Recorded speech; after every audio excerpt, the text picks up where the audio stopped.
I've been playing around with the whole camera setup lately. You probably noticed it. The camera has moved from here to there and there. And now that I'm looking at this clip, it looks like I'm your banker, isn't it? I'm sitting face to face and we're like, hey, Mr. Johnson, how would you like to take out a loan today?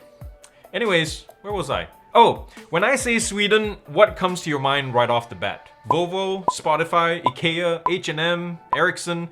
How about this? Urbanista. Yes, the latest brand to join the headphone race hails from the land of the Vikings. Shout out to you guys. I reviewed their Miami about 10 months ago and loved it and said that it had lots of potential. Now, fast forward to 2022 and we have this new thing, the Urbanista Los Angeles. It has noise cancellation now, good looks just like before, good price too, and it also thinks it's Superman who gets his power from the sun. Because, you know, the Los Angeles has a solar panel. Say what? Yes, it does. So let's find out after these messages if this headphone is dope or nope. That way.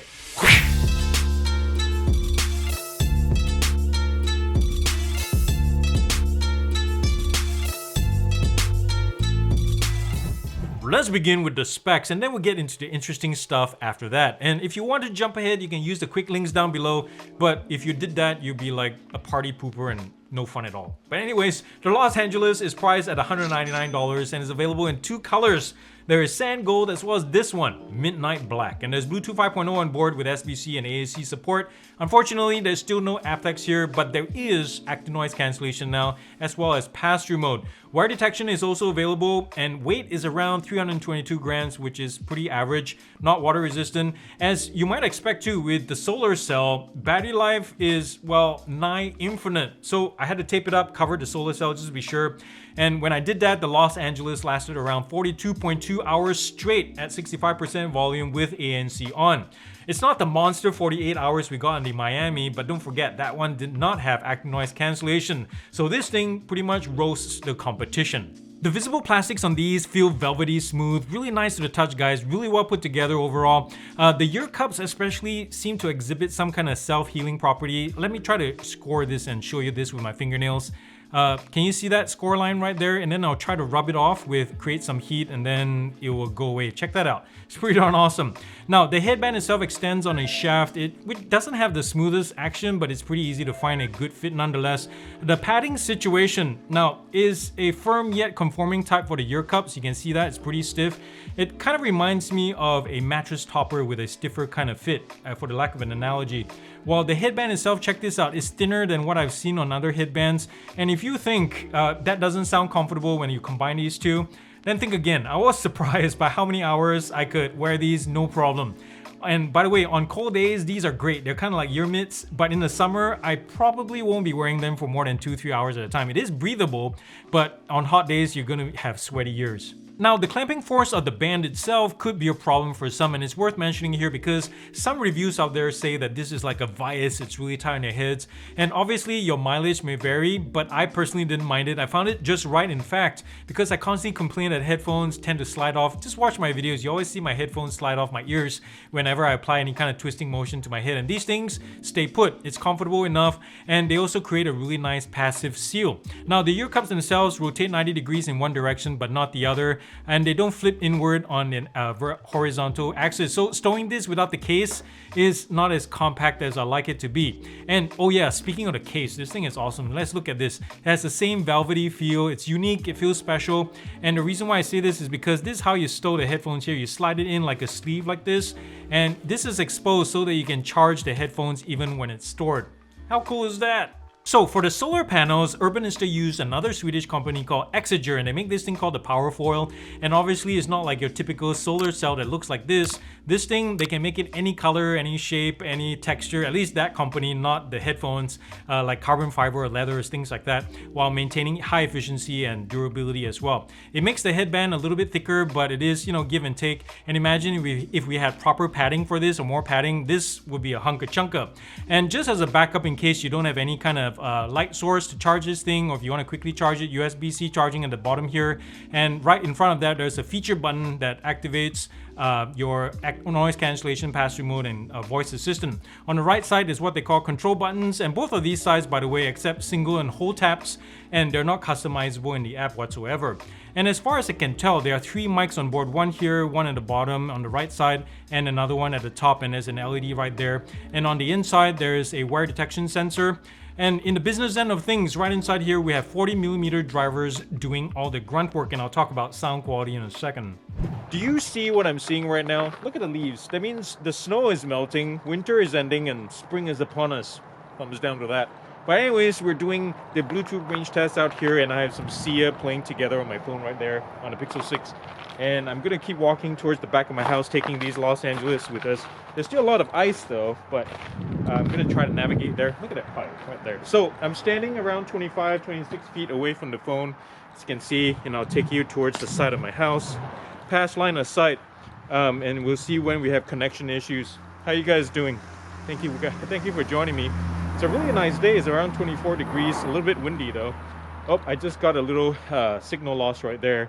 It's around 40 feet, not too bad, 42 feet. I'm gonna keep walking until we get a full disconnect. Yeah, it's at this point just unintelligible, pointless to listen to music. I just got a disconnect tone. It's actually one of the shortest I've experienced with a pair of headphones. Usually they go around all the way to the end of the street, around 60 plus feet.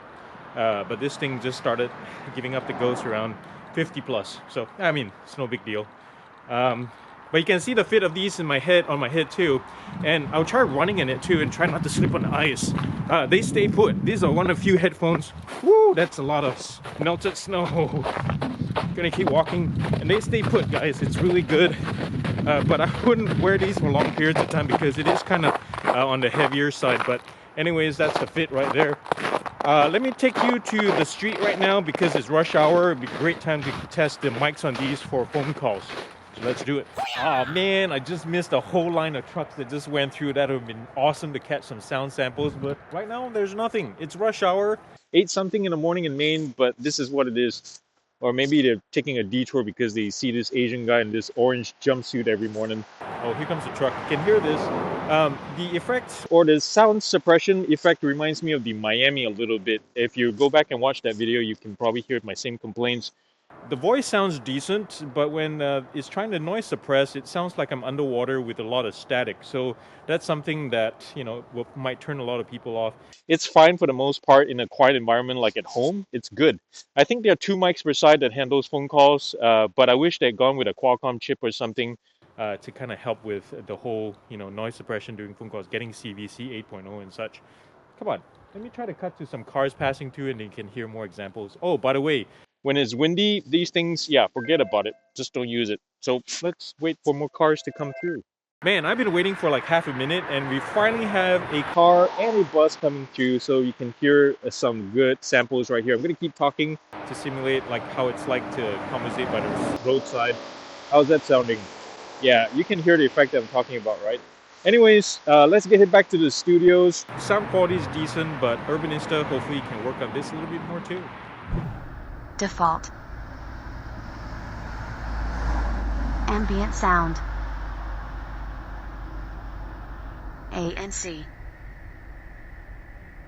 Test 1 2 3. Test 1 2 3. Test 1 2 3. ANC. Test 1 2 3. Test 1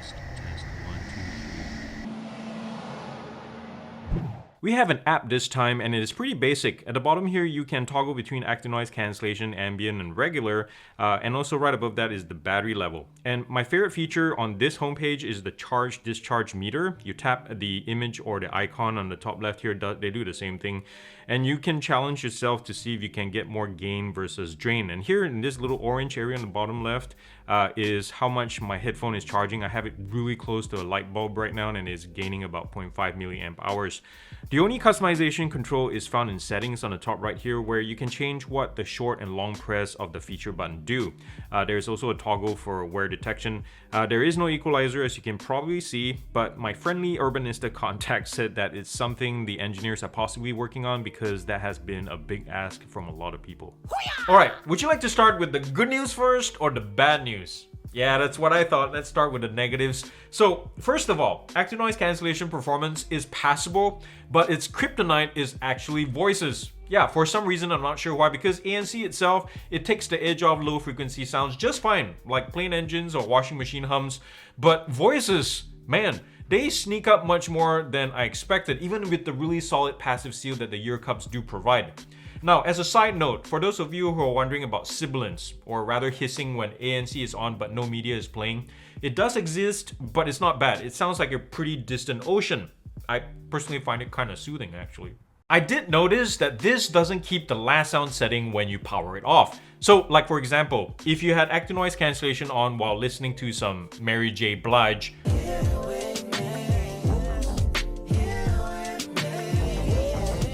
and then you turn it off, it will default back to the regular ANC off when you use it again. And I brought this up with my Urbanista contact, and we'll see if this shows up in a future firmware update. And by the way, for those of you who are wondering why I constantly harp on the need for apps so much, this is exactly why it's so good to have apps, feature drops, and fixes. This thing clamps your head like a BDSM torture device, I'll tell you what. Right now, my eyeballs are on the verge of popping out. Nah, it's not that drastic, but I can imagine that for some, the amount of force that this headband applies on the noggin could be a no-go, and also limit the time that you want to keep this on your head. I personally don't mind it, because the Los Angeles is one of the few headphones out there that stays in place when I shake my head like this. What you see moving is really my glasses. But I am putting this in the negatives because of the stiff band makes it really hard to wear this around your neck. Right now I feel like I'm being choked. I think I mentioned the Urbanista Miami video about the dinky little pimple-like buttons that thing had for power, pause, play, forward, backward. Remember that one? And thankfully, the Los Angeles has enlarged these buttons.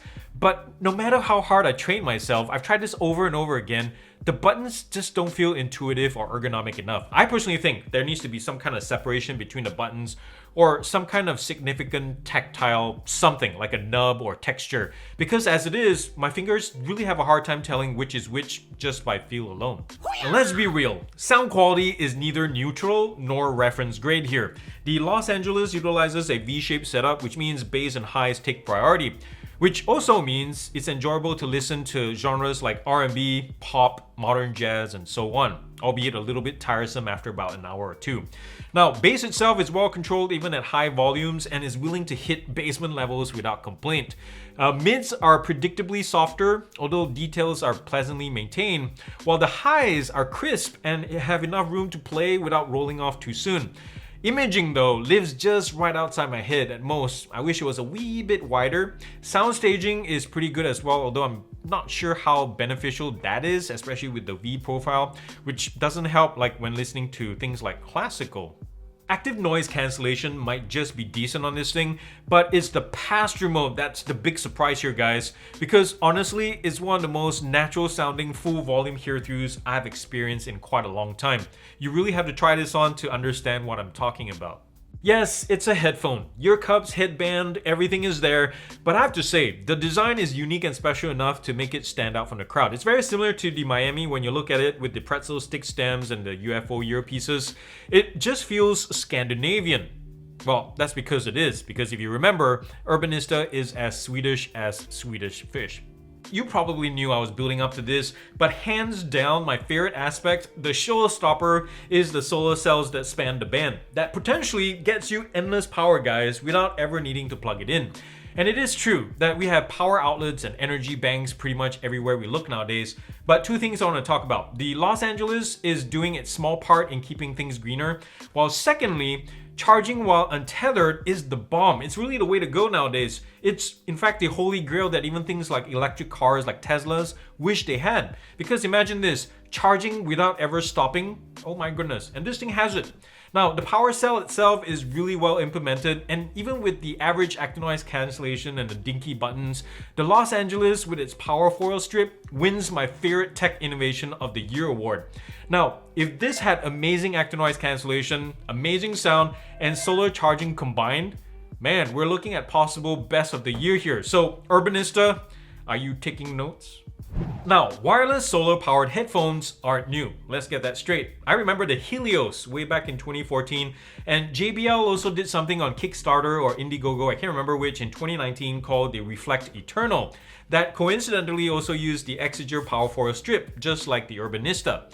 However, in terms of execution, design, and also possessing some modern day mod cons, the Los Angeles leads the way. As it is, it sounds tight, it's perfect for most listeners listening to most popular genres. It looks good with pretty much any outfit, has near infinite power supply. As you can tell, I'm really digging this thing. But in the next gen, I really like to see the headband being a little bit less constricting. A more mature actinoise cancellation algorithm also would be nice. And the audio tuning tighten up just a wee bit more. So with all that said, I'm going to be giving the Urbanista Los Angeles a gear up score of 8.6 out of 10. And this is how I broke it down to get the final score. If you have any questions about this, feel free to comment down below.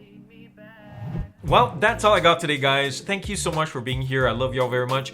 And remember to thumbs up if you like this video, if you like what I'm doing, and also comment nicely down below. And thumbs down. Thumbs down if your house, your car, your family, of robot androids are all powered by solar panels that you've installed all around your property. Now, if you think you're going green and saving this flat earth that God made, you'd be wrong there, my friend, because the only message that you're sending out to your neighbors and your friends out and about here is that you're elitist, that you're special. You're basically telling us that you're too good to pay $10 per gallon at the gas pump like the rest of us. Yes, off the grid. How about off my Christmas list? But anyways, remember to subscribe, guys, and check out my Patreon page down here. And also remember to do something kind and loving for somebody in this world, because guess what? The world needs it more than ever, and it starts with you. Remember to pray for the Ukrainians and help them as much as you can. I love y'all very much, and peace out. Whoosh.